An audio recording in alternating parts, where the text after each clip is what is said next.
నమస్కారం. నేను doctor Rajesh Goud, senior surgical oncology and robotic surgeon, Yashoda hospital, Hitech City నుంచి. So నేను మెయిన్గా క్యాన్సర్ స్పెషలిస్ట్ అనమాట. సో లాస్ట్ 15 ఇయర్స్ నుంచి పడేదనమాట. కానీ ఇప్పుడున్న అడ్వాన్స్ టెక్నాలజీ, అడ్వాన్స్ ట్రీట్మెంట్లతో ఏంటి అని అంటే క్యాన్సర్ని కంప్లీట్గా రిమూవ్ చేయడంతో పాటు క్వాలిటీ ఆఫ్ లైఫ్ బాగుండేటట్టుగా చూసుకుంటామని. సో చాలా టెక్నాలజీస్ లైక్ రోబోటిక్ టెక్నాలజీ అని, లేదంటే ఫ్లోరోస్కోపిక్ గైడెడ్ సర్జరీస్ అని, ఇవన్నీ నూతన టెక్నాలజీస్ వచ్చాయన్నమాట. సో రోబోటిక్ టెక్నాలజీ అంటే అందరికీ అపోహ ఏంటంటే రోబో చేస్తుంది అని చెప్పి. సో కానీ రోబోటిక్ టెక్నాలజీ అనేది ఏంటంటే ఒక మినిమల్ ఇన్వేసివ్ సర్జరీ అనమాట. అంటే వీటిలో ఏంటంటే ఒక చిన్న హోల్ వేసి, సపోజ్ పొట్టలో ఆపరేషన్ చేస్తున్నప్పుడు ఒక 8 మిల్లీమీటర్స్ చిన్న హోల్ వేసి దాని ద్వారా రోబోటిక్ ఇన్స్ట్రుమెంట్స్ పంపించి మనం సర్జరీ చేస్తామన్నమాట. సో రోబోటిక్ సర్జరీ అనేది ఒక ట్రైన్డ్ రోబోటిక్ సర్జరీ చేయగలుగుతాడు, రెగ్యులర్ సర్జన్ చేయలేరు. సో మెయిన్గా దీంట్లో అడ్వాంటేజ్ ఏంటంటే, సో 3 డైమెన్షనల్ విజన్ ఉంటుంది అనమాట. మన పొట్ట లోపల యాజ్ ఇఫ్ మనం లోపల చేయబెట్టి లోపలే తొంగి చూస్తున్నంత క్లారిటీ ఉంటుంది అనమాట. దానికంటే మించి 10 టైమ్స్ ఆఫ్ మ్యాగ్నిఫికేషన్ ఉంటుంది. అండ్ అలాగే ఇన్స్ట్రుమెంట్స్ ఏవైతే పొట్టలో పంపించే ఇన్స్ట్రుమెంట్స్ ఏవైతే ఉంటాయో వాటి వ్రిస్టెడ్ టెక్నాలజీ అంటారనమాట. సో మన హ్యాండ్ వ్రిస్ట్ లాగా ఆల్మోస్ట్ 360 డిగ్రీస్ రొటేట్ అవ్వగలుగుతాయి ఇన్స్ట్రుమెంట్స్ అవ్వడం.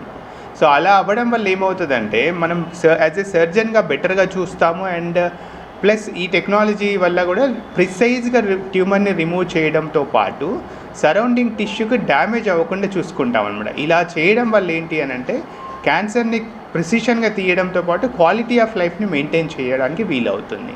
పర్టికులర్ ఇంతకుముందు ఏంటంటే గైనిక్ క్యాన్సర్స్, ఆడవాళ్ళల్లో గర్భాశయ క్యాన్సర్స్ వచ్చినప్పుడు ఏంటంటే ఒక్కసారి సర్జరీ చేస్తే కనీసం 3-4 రోజులు హాస్పిటల్లో ఉండాల్సి వచ్చేది. అండ్ ఒక 15-20 రోజులు బెడ్ రెస్ట్, ప్లస్ మళ్ళీ ఒక 3 నెలల వరకు బరువు పనులు చేసేవాళ్ళు కాదు. బట్ ఇప్పుడున్న ఈ అడ్వాన్స్ టెక్నాలజీ రోబోటిక్ పద్ధతి ద్వారా ఏంటి అని అంటే వితిన్ 24 అవర్స్, అంటే ఆపరేషన్ చేసిన 24 గంటల్లో ఇంటికి పంపిస్తాము. వితిన్ 3 to 4 days వాళ్ళ వర్క్ వాళ్ళు చేసుకోవచ్చు అనమాట.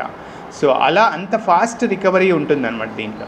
అండ్ ఇంకొక టెక్నాలజీ ఏంటంటే ఫైర్ఫ్లై టెక్నాలజీ అంటారు. దీంట్లో ఏంటంటే మెయిన్గా ఒక రోబోట్లో ఒక స్విచ్ ఉంటుంది. ఆ స్విచ్ ఆన్ చేసి చూస్తే అంటే క్యాన్సర్ సెల్స్ ఏమైనా ఎక్కడికైనా స్ప్రెడ్ అయినాయా లేదా, ఒక డై ముందుగా ఎక్కించి క్యాన్సర్ సెల్స్ ఎక్కడి వరకు స్ప్రెడ్ అయ్యిందా అనేది నిర్ధారణ చేసుకుంటాం.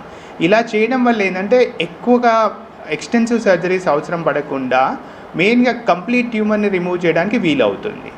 అలాగే ఇప్పుడు మూత్రాశయ క్యాన్సర్, ప్రాస్టేట్ క్యాన్సర్, ఇంతకుముందు ఏంటంటే ఆ పెల్విస్ అనేది చాలా నేరో స్పేస్, అక్కడ వెళ్ళి సర్జరీస్ చేయడం అనేది చాలా డిఫికల్ట్ ఉండేది అనమాట. బట్ ఇప్పుడున్న ఈ అడ్వాన్స్ టెక్నాలజీ వల్ల ఏంటంటే ఆ బ్లాడర్ క్యాన్సర్స్కి కానీ ప్రోస్టేట్ క్యాన్సర్స్ కానీ సేఫ్గా సర్జరీ చేయడంతో పాటు సర్జరీ అయినాక యూరినరీ ఇష్యూస్ లేకుండా, సెక్షువల్ ఇష్యూస్ లేకుండా ఉండడానికి వీలవుతుంది. అలాగే కిడ్నీ క్యాన్సర్స్, ముందు అంటే కిడ్నీ క్యాన్సర్ వస్తే కిడ్నీ అయితే తీయాల్సిందే. బట్ ఇప్పుడున్న ఈ అడ్వాన్స్ టెక్నాలజీ వల్ల ఏంటంటే అల్ట్రాసౌండ్, ఇంట్రాఆపరేటివ్ అల్ట్రాసౌండ్ చేసుకొని కరెక్ట్ ట్యూమర్ ఎక్కడుందో ఐడెంటిఫై చేసి కిడ్నీని అంతా రిమూవ్ చేయాల్సిన అవసరం లేకుండా పార్షియల్ నెఫ్రెక్టమీస్ చేయడానికి వీలవుతుంది. అలాగే మెయిన్గా ఇంకొక పద్ధతులని కోలోరెక్టల్ క్యాన్సర్స్. ఇంతకుముందు రెక్టల్ క్యాన్సర్ అని వస్తే permanent colostomy, life long bag బయట పెట్టేసి మన మోషన్ పైప్ బయటకు ఉండాల్సిన అవసరం ఉండేది. బట్ ఈ టెక్నాలజీ వల్ల ఏంటంటే కొన్ని కేసెస్లో, సెలెక్టివ్ కేసెస్లో కంప్లీట్గా పర్మనెంట్ కొలాస్టమీ చేయాల్సిన అవసరం లేకుండా టెంపరీగా చేసే అవకాశం వీలవుతుంది అనమాట.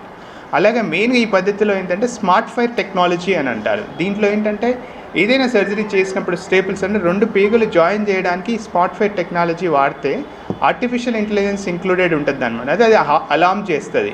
సో ఇది సరిగ్గా థిక్నెస్ సరిపోలేదు, నెక్స్ట్ స్టాప్లెట్ చేంజ్ చేయండి అని చెప్పి. సో ఇలా పద్ధతులు వాడడం వల్ల ఏంటంటే ప్రిసైజ్గా క్యాన్సర్ని రిమూవ్ చేయడంతో పాటు సేఫ్గా చేయడానికి వీలవుతుంది.